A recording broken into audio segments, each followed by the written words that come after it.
Matapos sampahan ng reklamo sa Supreme Court ang ilang mga taong involved sa di umano'y illegal na pagpaparesto sa dating Pangulo na si Rodrigo Roa Duterte, at matapos tahasang naglabas ng ultimatum at tinaninga ng gobyerno ni Marcos Jr. na magpaliwanag sa loob lamang ng 24 oras dahil kapag hindi raw nila mapapatunayang legal ang kanilang ginawang pag-aresto kay dating Pangulong Rodrigo Roa Duterte, posibleng makalaya at di umano'y makabalik sa Pilipinas oras na mapatunayang illegal di umano ang ginawa ng ilang mga lokal na opisyal na nag-aresto sa kanya. Matapos na pinagpapaliwanag ng Korte Suprema sina General Romel Marbel, DILG Secretary Junvic Rimulya at Executive Secretary Lucas Bersamin sa kasong habeas corpus na isinampa ng magkakapatid na Pulong Baste at Kitty Duterte tungkol sa di umano'y pagkawala ng karapatan ni dating Pangulong Rodrigo Duterte na patunayan ang kanyang sarili sa Korte ng Pilipinas, gayon din ang tila kawalang respeto at hindi na iginalang ang karapatang pantao ng dating Pangulo. Heto ang nakakagulat, mukhang di na kinaya pa di umano at nahihirapan ng ipagtanggol ni Solicitor Soljen Minardo Guevara ang mga di umano'y kabulastugan ng gobyernong ngagba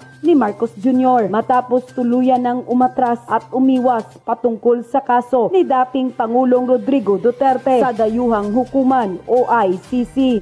Mukhang nasampal na ng katotohanan at kahihiyan ang gobyerno ngagba ni Marcos Jr. at tila hindi na talaga mapipigilan pang magkakalabasa na talaga ng baho at katotohanan. Matapos ang tila kumpirmadong balita na umiwas at tumatras na mismo ang abogado ng Palasyong Malacanang na si Solicitor General Minardo Guevara. Tumanggi umano ang Office of the Solicitor General na katawanin sa Korte Suprema ang mga opisyal ng gobyerno na kasama sa habeas corpus petition ng mga anak ni dating Pangulong Rodrigo Duterte. Kabilang sa respondent sina Executive Secretary Lucas Bersamin, DOJ Secretary Boying Rimulya, PNP Chief Romel Marbel, PM General Nicolas Torre III, Soljen Minardo Guevara, DFA Secretary Enrique Manalo, Immigration Commissioner Norman Tansinco, AFP Chief Romeo Browner, Sec Antonio Alcantara ng Philippine Center on National Crime. Kamakailan ay magkahiwalay na naghain ng petisyon sina Veronica Kitty Duterte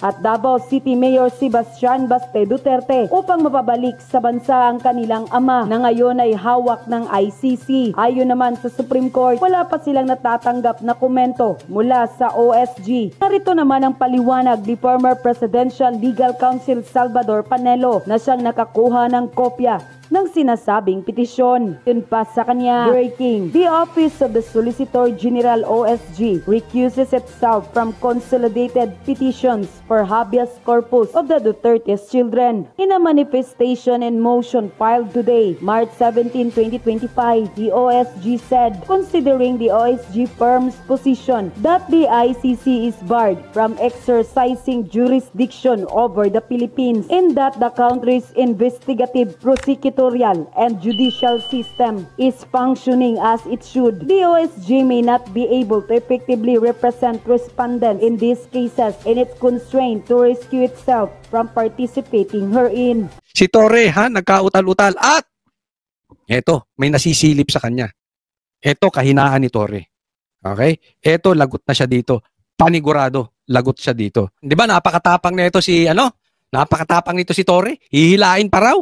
Oh, mga ganyan ang banat niya. Ngayon, pinapalusot niya ang hindi naman daw si Presidente Duterte hilahin niya, si Medjaldea o yung mga abogado. Pero matapang ito. Matapang, di ba? O, tingnan natin ngayon, ang tapang ni Torre pag walang mga kasamang marami. Or, ang tapang ni Torre kung walang baril. Or, ang tapang ni Torre pag patungkol sa katwiran, utak at katotohanan ang usapan. My main processes during the time is that I have implemented a warrant. Oh, nagkakabulol-bulol na. And it is, therefore the person is already arrested by virtue of a legal warrant. Ba't kayo masyadong nagmamadali? Ayun. Hindi ko alam, parang natatay. Sa bagay, yung pagmumukha ni Torre talagang natatay na no? Pero ngayon lang tayo nakita ng ganito, itatapon nyo sa mga puti na dating presidente, kahit ordinaryong Pilipino, padadala nyo ron. Nagmamadali. Kaya nga ito illegal arrest. Dapat ito hinarap muna sa korte si Tatay Digong. Sa korte natin. Madali. We are going, unang-una ma'am, ang reglementary period, mamalasin naman kami pag hindi. Pambihira. Narinig nyo? Oh, ang reglementary period. may ba? Ano ba ibig sabihin mo nung may regla ka? Oh, reglementary period. Bini-period to, pambihira ha. Oh, di ulit. Unang-una ma'am, ang reglementary period, mamalasin naman kami pag hindi namin ginawa. Ayun, mamalasin sila pag hindi ginawa. Anong ibig mo sabing mamalasin pag di mo ginawa? Hindi ka makakatanggap ng reward? Wala kang pera? Wala kang bonus? Papagalitan ka ni BBM? Hindi mo makukuha yung gusto mo maging PNP chief? Ano? Anong ibig mo sabihin na yung reglementary period mo na yan, yung mamalasin ka naman na yan, anong ibig mong sabihin? Malalim yan. Ibig niya ang datingan kasi nito, ay yung ine-expect niyang makuha ay hindi niya makukuha. Sa akin lang ha. Mamalasin siya. Swerte na eh. Swertin mo na, huli mo na si Tatay Digong. Ayan na yung reward mo. Balik tanaw mo na. Tanaw mo na. Mawawala pa. Sabaw na natapon pa. Di ba? O kayo. Ayan na yung sabaw. Hihigupin mo na lang. Natapon pa. Tore, nagtatanong lang. Total galing sa'yo. Ano bang kamalasan yung sinasabi mo? Bakit? Anong reglementary period? Reglementary period. Reglementary period. Hindi, simple Amy. Nire-regla yan. No? Eh, pag matatandang ganyan na nabubuhay sa baril, nire-regla siguro yan. Yung puro pahuli. Pahuli ng alanganin ng warrant. Period yun.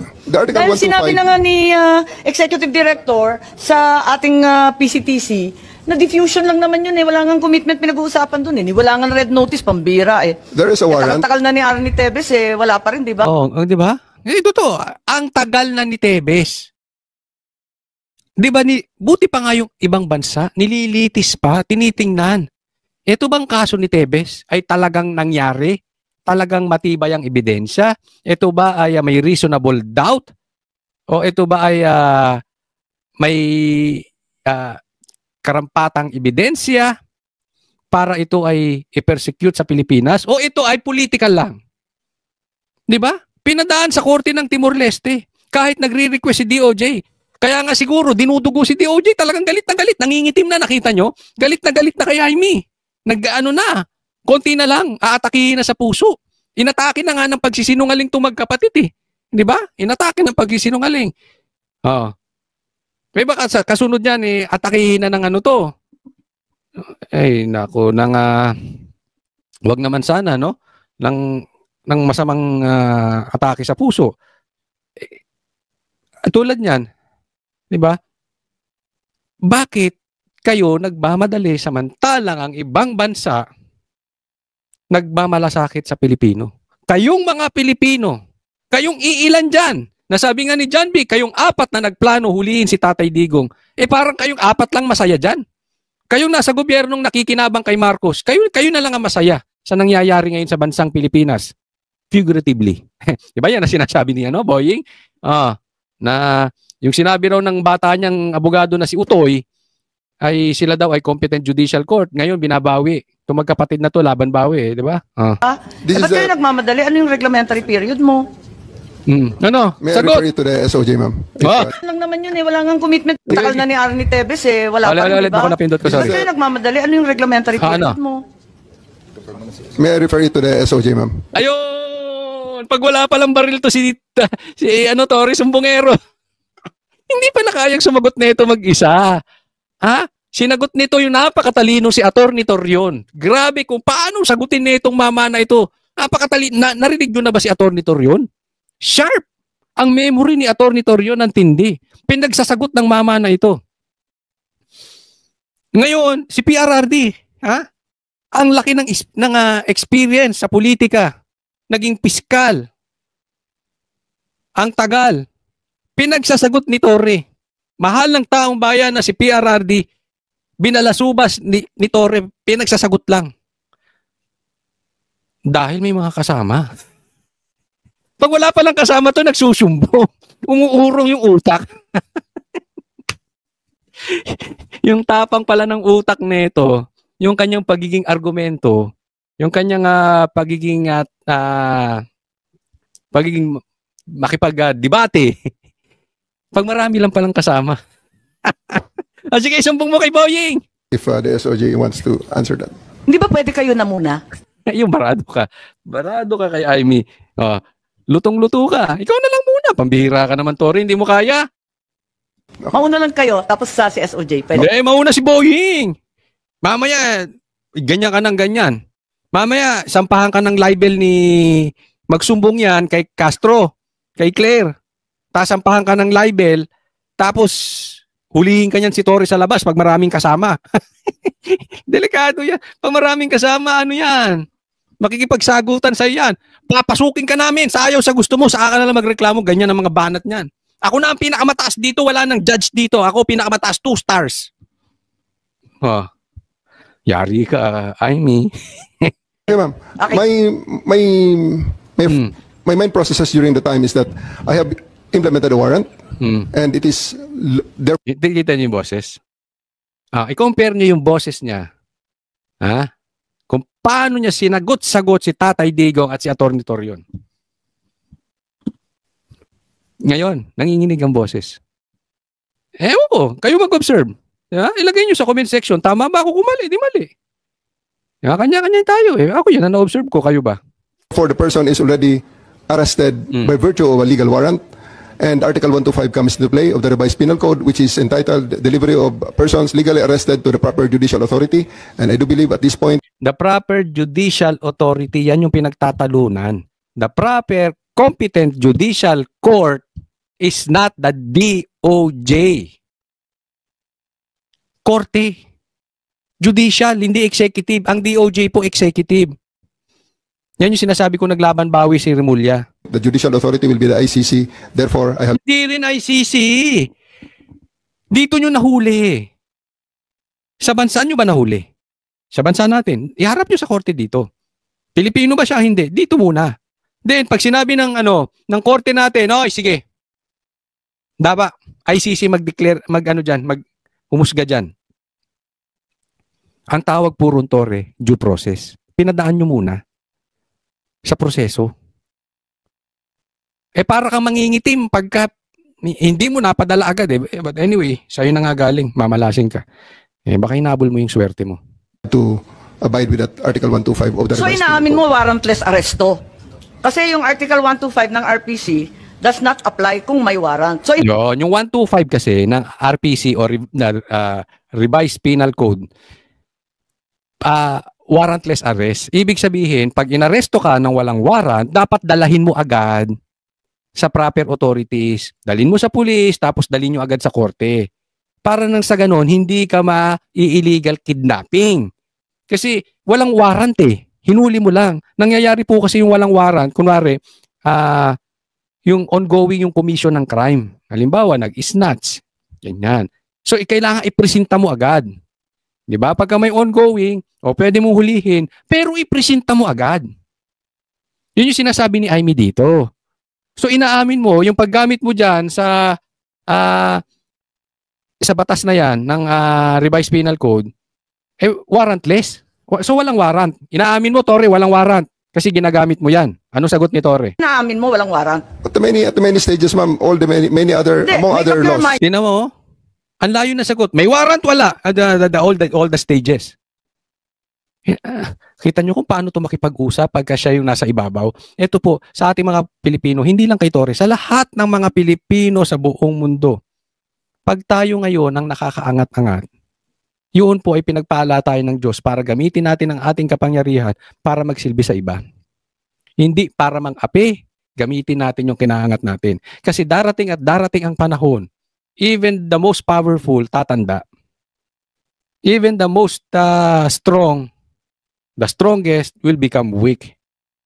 So, umiikot ang mundo eh. Kita mo yung tapang nito. Ngayon, tinanuan nangyari. Nagkautal-utal. Di ba? Bakit? Hindi niya teritoryo. Wala siyang bata-batalyon na pulis na kasama. General Torre, warrantless arrest ba to o may warrant? Kasi ang liwanag naman ng Article 125 No, you decide. Ano na, Torre? May warrant o walang warrant? ng Revised Penal I do Code. believe that I have a warrant at this... May warrant ka. Ba't ginagamit mo yung anong yan? Mali, actually, yung pagkakagamit niya dyan sa sa batas na yan, ng 125 ng RPC, mali. time. I just don't want to be Di walang reglementary period. Mamili ka. Kapag warrantless arrest, edi may period. Kapag may warrant, walang period. just the same, ma'am. I have to deliver Hindi him to the pareho judicial yun, proper kapatid. authority. Yan, to the rescue. To the rescue, Boying. Nasusukol na. Nagre-rescue na si Rimulya. Nasusukol na. O, ano ang gagawin ng isang Rimulya pag sukol na? Tatanggapin ba yung pagkakamali? Mag-a-apologize? Ano, pag sukol na? Hindi magkapareho yun. The reglementary period only comes into play when there's a warrantless arrest in accordance with Article 125 of the Revised Penal Code. Di po ba? At saka may kinalaman yun sa delivery of the accused and arrested. Di po ba? And I'm being cautioned by the DOJ, ma'am, that it may be sub judice already. Yon, subjudice. Sukol na subjudice. Yan ang Rimulya. Di ba? So, pag kayo ang gigipitin, magsasubjudice kayo. Pag kayo hinihinga ng warrant of arrest, sasabihin nyo, hindi, papasok kami dyan sa ayaw sa gusto nyo. Hindi, ako 2-star dito, doon na kayo. Doon na kayo magpaliwanag sa ICC. Yan ang sinasabi natin. Di ba? To discuss that because of the habeas corpus pending in the Supreme Court, ma'am. Ayan. Subjudice, kasi ando na yung usaping habeas corpus na kaso sa Supreme Court. So, hindi na pwedeng pag-usapan yung merits of the case. So, lumulusot. Pero, nasukol na siya. Namati na siya eh. Oh. Booking na siya. Wala na siyang lusot.